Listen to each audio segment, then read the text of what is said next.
السلام علیکم۔ یہ ملاحظہ کریں، یہ جو لوگ سمجھتے ہیں کہ ہم اپنے بچوں اور بچیوں کو مدرسے بھیج کے کوئی بہت ہی بڑا عظیم کام کر رہے ہیں، دیکھیں کہ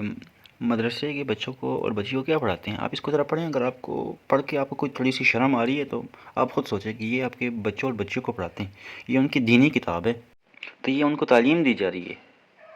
میں تو اس کو پڑھ نہیں سکتا، اگر آپ اس کو پڑھ کے آپ کو کچھ تھوڑی بہت شرم آ رہی ہے تو آپ خود سوچیں۔ یہ جو لوگ اپنے بچوں اور بچیوں کو بھیجتے ہیں نا مدرسے میں، کہ بڑے فخر سے بتاتے ہیں میرا بیٹا بیٹی تو بڑے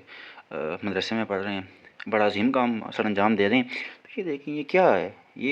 یہ کتاب آپ خود دیکھیں، یہ اشرف علی تھانوی کی کتاب ہے اور مولانا جلال الدین رومی کی کتاب کی شرح ہے۔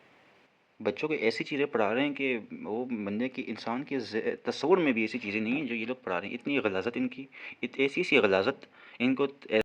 دین کا نام لے کے پڑھائی جا رہی ہے، اور ایسی غلاظت ہے کہ وہ کسی کے تصور میں بھی نہیں آ سکتی۔